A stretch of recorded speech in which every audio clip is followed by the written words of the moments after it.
What's going on out there, esports world? Welcome once again to BossFightTV's The Reload. This is episode number 45, where we will be covering everything that happened in the world of esports from October 3rd to the 9th.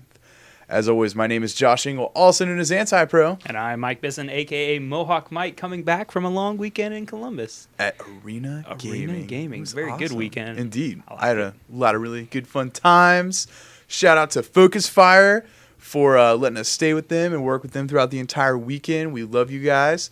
Also, thank you to the Bonafide Board / Arena Gaming crew for letting us come out and cover your event. We had a really great time all the way around. But before we get into that, I wanted to say kind of, I guess, the biggest news thing happening in the esports world this weekend was the League of Legends Season 2 Finals put on by Riot Games themselves. The entire season has been kind of going on over the last couple of months, and I'm not going to lie, the finals were cool up until a certain point. Oops. Uh-oh. There were some hardware issues. First, the reports said it was a DDoS attack, then it went to hardware issues, and needless to say, in the quarterfinals, they could not finish the game at all, and they actually canceled the entire event. So basically where we're at right now is they're going to actually start on Wednesday. They're going to do the game that got canceled, and then on Saturday they're going to finish up the rest of the tournament, which should be very interesting to see who comes out on top. But also on top of that, there was actually a few times that some teams were accused of cheating and screen looking during the downtime, looking up at the screen at the mini-map. So this is a giant cluster, you know what. Yeah. So we shall see how it goes on moving forward. But, you know, overall, they had a pretty successful season. I don't think that Riot's really going to take a huge burn on it. No. I think that Season 3 is going to go on and like this didn't even happen. So yeah. I could solve all their problems with 3 simple letters. L-A-N. LAN. LAN. Just saying. You know, that would actually save a lot of games, Mike. Yeah. Because how many times has this happened before? Yeah. A lot. So, needless to say, Wednesday, tune in. It's 5 p.m. Pacific time. I didn't do all the other, pluses and minuses for, I don't know. You figure it out. Go Google it. You should know. Yeah. You should know what Pacific time is. You're already watching this show. You're on the internet. You know how to do it. Indeed. Google. Anyways, and then Saturday, finals.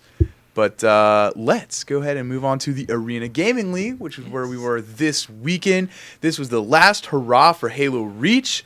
Literally the last tournament before Halo 4 comes out, or should I say large-scale tournament, because I'm sure there's going to be a lot of smaller-scale tournaments. Right? Well, the last one in North America. We still have the EGL. North America, whatever. Last one in North America. Hey. Whatever, Mike. Screw you. Anyways, stealing my thunder. We were able to go out this weekend. There were actually a lot of huge North American pro teams that showed up, which was really awesome. The last event had a few pros and teams show up, and it seems to be growing. So, in general, I think Arena Gaming is going to grow to be pretty large in the future. So let's take a look at how the teams did this weekend. Number one, we have Instinct. Team Instinct themselves. It was Roy, Lunchbox, Ogre 2, and Pistola, the Instinct that you know and love. We actually did an interview with them, so make sure you go, when you're done watching this video, go back to our videos and go watch that interview. Interestingly enough, they actually mentioned that they did not practice at all for this tournament. They ended up being number one. So, arguably, Team Instinct is the best Halo Reach team of all time. So, congratulations to those guys. Second place, we have the Elite Four, which was comprised of Ryanu, Blaze, Snipedown, and Ninja. So, congratulations to those guys. And then we have good old Dynasty at number 3. So, congratulations to those 3 teams for the last North American Halo Reach tournament. Before MLG Dallas, we have so many interviews uploaded so far. Actually, by the time this video hits the internet, all of them will be up and ready for you to watch. So make sure you watch all of them. They're really awesome. And then shout out to definitely everyone that we talked to and met at the tournament. I'm not going to do names because I'll probably make someone really sad. And thank you to those of you out there who helped retweet all of our coverage throughout the weekend. So it was pretty awesome. Pretty awesome indeed. I have to say that overall, well, first and foremost, the majority of the tournament, the matches were fantastic, but especially the finals. Probably the best Halo Reach I've ever seen in my life. Nuts. shout out to everybody who was not only at the event but actually watching the stream as well. We were able to peak. I think it was 40, almost 5,000. Yeah, it was 40 something. Yeah, 4,000 something. So it's good to see everybody out there supporting Halo. But not only that, just in general, this event was very laid back. It's so funny that I don't want to use the term like starstruck, but when you go to MLG, like, oh, there's the pro teams and there's that and there's this, there's the barricades you can't walk through. This event was a lot more laid back, a lot more chill. I actually did an interview with a young gentleman called LJ.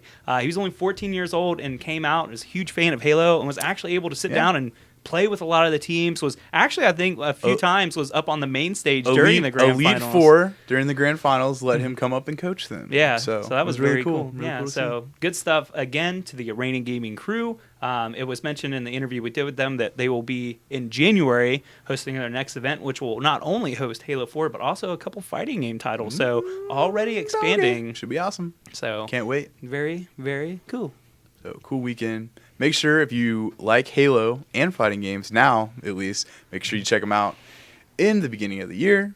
But we're going to go ahead. We're going to move on to some StarCraft 2 news. As always, we're going to start with the good old-fashioned GSL. We are talking about the Code S. We're in the round of 8. Let's see how the people have been doing in that league. Rain takes out Hero 3-0, MVP 3-1 over Symbol. Liquid Teja takes out Lenok 3-1, and Life takes out Marine King 3-1 as well. We also have the GSTL going on as well. We have 2 matches. We're in round number 2. TSL 5-4 over Prime and StarTale 5-4 over MVP. So good job to those guys. Next, we have the IPL Team Arena, or Team League as they're calling it now.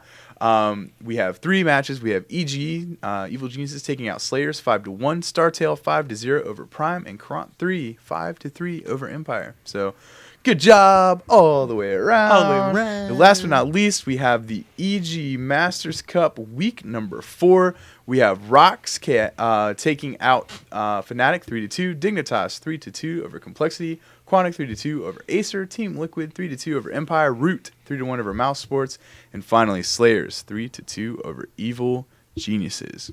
And that wraps up the StarCraft 2 news. That was quick, painless, and easy to do, so didn't get to bore you too much that time, unfortunately. Shucks. But we also have a few other first-person shooter news and a few other titles to talk about. So, Mike, what do we got? Yeah, matter of fact, one of my favorite FPS games is making a comeback. Oh, yeah. Thanks to a new organization going by the name of Face It. I know we didn't bring you any news about it before. That's because, me being sick last week during season beatings and actually watching season beatings, I actually didn't find about it until this past weekend. The new Face It gaming challenge is doing Quake Live Cups every Sunday, where it's basically free to enter, and then they're giving out cash prizes to the top participants. So let me first go ahead and recap. Cup 1 actually went to Kilzen. Cup 2 went to Pavel. So this is actually Cup 3, as I mentioned, every Sunday. Let's get into the results for that. Obviously, big names competing in this tournament. In first place, we have Backstein, who was able to beat out Cypher by Cypher's own word because he didn't know the maps. Obviously, we've been kind of on a hiatus, so good stuff there. And in third place, sharing third place, we have Guard and Faz. So definitely check out every Sunday. If you've never been to esreality.com before, go there. That is your Quake hub. You'll be able to find all the news and information there, as well as a couple other FPS games like Warsaw, which just had its 1.01 release. It's another free-to-play FPS game. You should go get it. It's really good. We hear a fun fact about Warsaw, even though you know. What's that? Or actually, how about you tell the viewers, who is the announcer in that game, Mike? Oh, DJ Wheat. Oh, yeah. He does the countdown. I remember. I played that game before I realized it, and then one day I was playing it, and I was like, that sounds like DJ Wheat. Yeah. And I was like, lo and behold. Yeah. It's really DJ awesome. Wheat. 3, 2, 1, fight. So good stuff. If you're a fan of Quake, or if you've never seen it played competitively before, definitely watch out on Sundays for this live stream tournament, because already it's attracting a lot of big names, big players, so good stuff there. Last but not least, it's been a while since we brought you an update about the ESEA TF2, Team Fortress 2 Invite Season 12, so I wanted to go ahead and give you a quick update. We are in Week 8, so let's go ahead and look at the standings as it sits right now. In first place, we have Classic Mix-Up with a record of 16-0, going really strong this season. In second place, we have Leviathan with 12-4 record. In third place, we have Space Whales 10-6, who are I like your name. They are kind of surprising a lot of people. In fourth place, we have the Chess Club at 9-7, kind of slipping down a little bit. Fifth place, we have No Need for Names, who are 8-8. And unfortunately, these are the three teams who are 100% out of the tournament as it stands right now. We have Going Heavy, Pinball Wizard, and Josh, I know you're sad to see. Mighty Ducks. Together. Ducks fly together. So be sure to keep a lookout on all of the ESEA news as the Season 12 finals are getting ready to go down and culminate. So if you're a fan of Team Fortress 2, watch it. If not, you should still watch it because you're really good. I don't know. That was unprofessional. That was weird. I know. I miss competitive. I think I'm going to zoom in on your face when you do that. Like, anyway, that is actually all of the major tournament news that we have this weekend. As always, we have some miscellaneous items. Josh, do you have anything this week? I only have one. Go for it. And that's if you guys are out there and you guys are fans of Heroes of New Earth, or even if you're not fans, you should still go check them out. S2 Games actually just announced that they are doing their own league. Similar to the League of Legends Riot's seasons that they've been doing, kind of like the finals that was kind of botched earlier, but they got a whole new esports crew that has been working on it, and there are a couple articles out there on the internet, and I've been talking with S2, and we may have an interview with their new head of esports pretty soon, so be on the lookout for that. So it should be pretty awesome. Cool. That's all I got. Now it's my time to take miscellaneous news because I always have so much of it. Yes, There's just so much I want to squeeze in there. First and foremost, most important thing, if you know nothing else from watching this episode, know that the Curly Mustache will be taking place. This is Curly Mustache 5 will be taking place November 5th, somewhere on the East Coast. Isn't that the same weekend as... What is that the... Yeah, third and fourth is MLG Dallas and Youmacon, which is another big fighting game tournament. In our local tournament that we're doing. Tournament here in Cincinnati. Yeah. Why is everything on one weekend? Oh my gosh. I thought Evo season was bad. This is horrible. Yeah. But anyway. I would like to go to that, but... I like the curly mustache, so be sure to keep out as more details come out about that. Next, the ESWC has announced that for the male portion of their Counter-Strike Go tournament series, they will feature a $20,000 prize pot in which the number one team will take away $10,000. So it's good to see that they're banking on CSGO. They're putting the money out there for the teams to compete. And this is also big news when, in comparison, StarCraft 2 is receiving $40,000 and Dota 2 they're getting $25,000. So good to see that it's at least have some equal ground. First place team will walk away with $10,000. That's a good chunk of change. Moving on, CS Manager is an actual older program, but a lot of people are just now finding out about it. Came out in 2003, and it's a web browser program. It's basically a simulation program that came out of Sweden. Josh, you know how much the Swedes love their simulation game. It's basically the way it works is you take on the role of a Counter-Strike team manager, and you don't even play.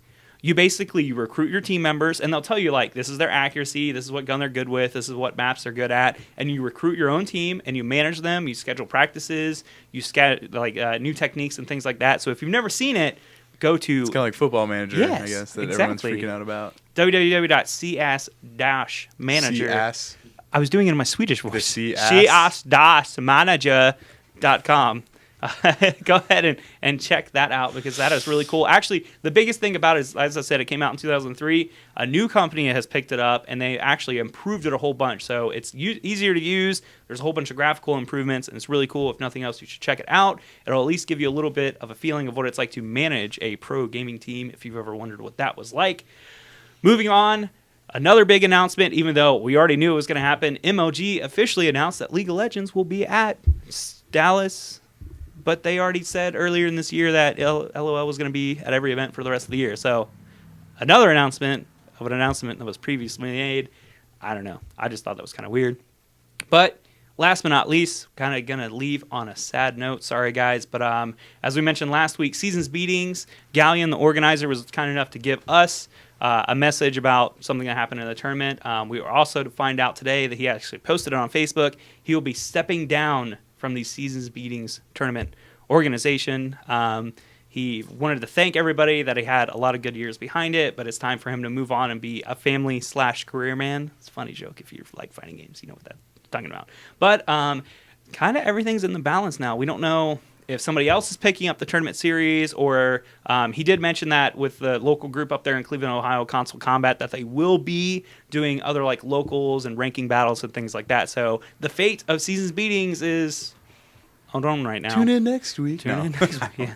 We'll just call up Galleon right now. Hey, what's up, guy? Yeah. So that is actually all the news that I have for this week. That's it and that's all. That's it and that's all. All right, awesome. We want to thank you guys for watching Boss Fight TV once again.